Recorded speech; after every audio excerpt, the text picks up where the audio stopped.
Test Show. Today we are going to talk about one of the most controversial issues in this moment, as the Guardian Medicancy said, the implementation of robots in educational process. As we know, nowadays technology has been implemented in everything that we do.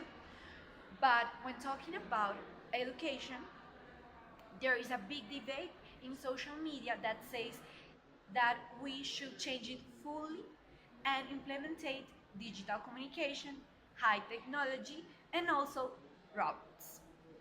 For this, we bring several guests.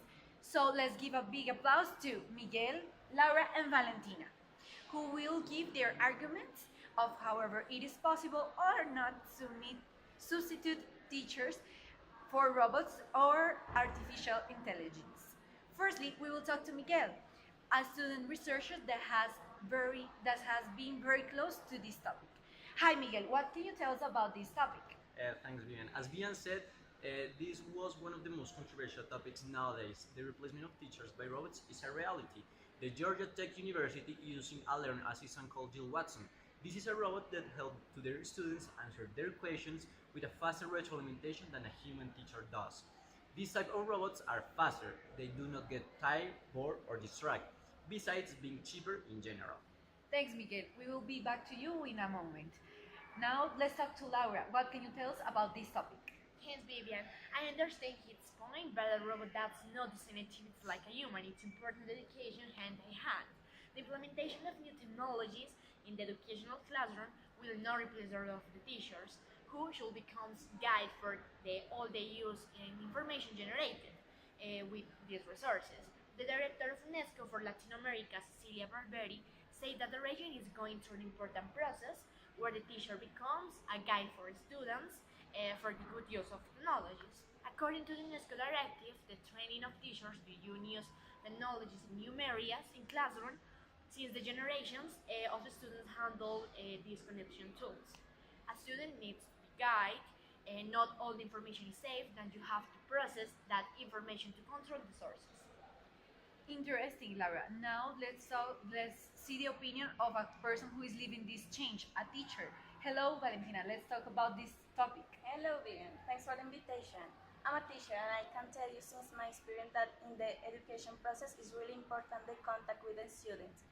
Also, the profession of teaching needs a lot of high qualities like organization, determination, and empathy. And as Laura said, the implementation of new technologies in the educational classroom of Latin America will not replace the role of teachers. Starting with the second round, Miguel, what do you have to say about what Valentina and Laura have said? I understand their points. However, it must be borne in mind that, like any activity created by man, it must pass through an evolutionary process. Donald Clark, entrepreneur in educational technology, said that was a mistake to think that education will be free from automation. The multinational persons have already joined to this revolutionary process, and they are currently using automated tutors along with interactive books and virtual courses in order to make more advanced educational process fun and interesting for students. This is a reality, not a dream.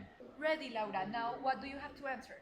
The region challenge in terms of education has to do with improvement the quality of education and working to reduce inequality gaps in the digital communications. There is a new concern in the region that has to do the attention of the education of early people, and it's necessary that the countries take actions and can also cover their educational needs. The technology is not enough for them.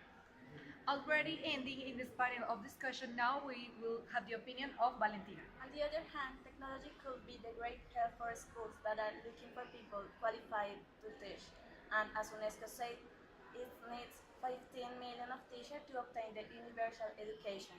And that problem would be solved with the creation of robots. But for the success of those changes, it's important to have clear reference, expectative, and the technology could help us. Finally, for a conclusion of this previous debate, we must note that each of our guests have a very good opinion and strong arguments. As for example, as Miguel said, he was talking about the advantages of implemented robots in the education.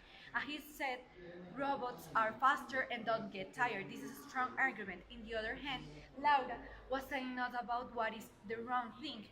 However, we have to consider that this is a subject that is under discussion. Thanks for coming to the talk show. Let's give a big applause to our guests. Thanks, Julian.